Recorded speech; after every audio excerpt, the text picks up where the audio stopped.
अक्सर लोग पूछते हैं कि हम तो रोज़ जिम जाते हैं, 1 घंटे एक्सरसाइज करते हैं, खुली हवा में व्यायाम करते हैं, योगा करते हैं, जब हम सब कुछ ले रहे हैं, ताज़ी हवा भी ले रहे हैं, पौष्टिक आहार भी ले रहे हैं, एक्सरसाइज भी ले रहे हैं, तो दिन में अगर हम 1 डिब्बी या 5-7 स्मोक कर लेते हैं, सिगरेट पी लेते हैं, बीड़ी पी लेते हैं, हुक्का ले लेते हैं, तो इसमें खराबी क्या है? क्योंकि जितना फेफड़ा खराब हुआ था उसको तो हमने वॉश कर दिया, उसमें तो ताज़ी हवा भर दी, लेकिन ये पूर्णतः असत्य है। एक सिगरेट में कितने कार्सिनोजेंस होते हैं, वो चीज़ें, वो तत्व हानिकारक जो कि कैंसर प्रोड्यूस कर सकते हैं, आपकी फेफड़े को डैमेज कर सकते हैं, आपकी फेफड़े की इलास्टिसिटी ख़त्म कर सकते हैं। आप ताज़ी हवा तो ले रहे हैं, लेकिन एक बम जहाँ फूट जाता है, जो उसने डिस्ट्रक्शन कर दिया है, उसको आप रिवर्ट नहीं कर सकते हैं।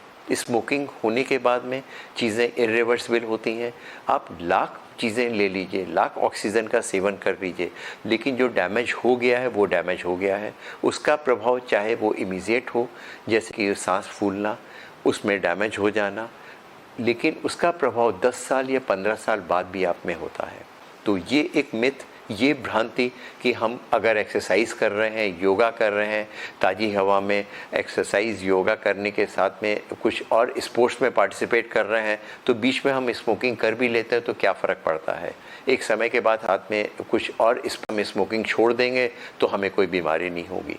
जैसा कि पिछली बार हमने आपको बताया, स्मोकिंग छोड़ने के बावजूद कैंसर हो सकता है, स्मोकिंग छोड़ने के बाद आपको COPD हो सकती है, स्मोकिंग छोड़ने के बाद आपको हार्ट अटैक हो सकता है, स्मोकिंग छोड़ने के बाद में आपको सीजर आ सकता है, ब्रेन स्ट्रोक हो सकता है, लकवा मार सकता है, पैरालिसिस हो सकती है। तो स्मोकिंग या किसी भी तरह का टोबैको, चाहे वो पान मसाले में खाने वाला हो, चाहे वो खैनी हो, या किसी भी माध्यम से टोबैको आपके हेल्थ के लिए हानिकारक है। वो बॉडी के किसी भी पार्ट में, नहीं केवल फेफड़े के में और अन्य पार्ट में भी कैंसर प्रोड्यूस कर सकता है। जी हाँ, स्मोकिंग जितनी जल्दी बंद कर सकें, अगर आप अपने परिवार को बचाना चाहते हैं, अपने घर वालों को बचाना चाहते हो, तो घर में स्मोकिंग ना करें, स्मोकिंग छोड़ दें। वो केवल passive smoking, third hand smoking, और वो बच्चा जो छोटा है उसे लगता है कि स्मोकिंग हमारे फादर भी कर रहे थे, हमारे ग्रैंडफादर भी कर रहे थे, वो सिगरेट का डिब्बा पड़ा हुआ है, वो यंग एज में भी एक बार लगा के टेस्ट ज़रूर करता है कि स्मोकिंग होती क्या चीज़ है। उसको अगर हमें बचाना है, उसकी आदत को अगर दूर करना है, तो पान मसाले का तम्बाकू, वो बचे हुए पाउचेस, वो बचे हुए सिगरेट के डिब्बे, वो हमें उपयोग नहीं करने हैं, घर में नहीं लेकर आने हैं, और बच्चों के सामने और मेंबर के सामने कहना चाहिए कि हमारी हेल्थ के लिए हानिकारक है। अवेयरनेस हमेशा बेटर होती है, प्रिवेंशन हमेशा बेटर होता है। कैंसर तक हमें इंतज़ार क्यों करें, COPD तक हम लोग इंतज़ार कर रहे हैं क्यों, हार्ट अटैक, ब्रेन स्ट्रोक तक हम लोग क्या इंतज़ार करें, अगर उसको होने से पहले अगर हम रोक सकते हैं।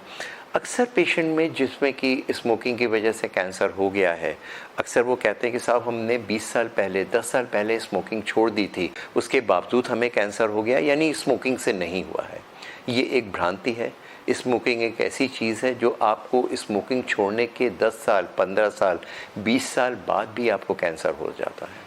लेकिन ये भी सत्य है, जितनी जल्दी हम स्मोकिंग छोड़ेंगे, उतने कॉम्प्लिकेशंस होने के, चांसेस ऑफ कैंसर होने के बहुत कम हो जाते हैं।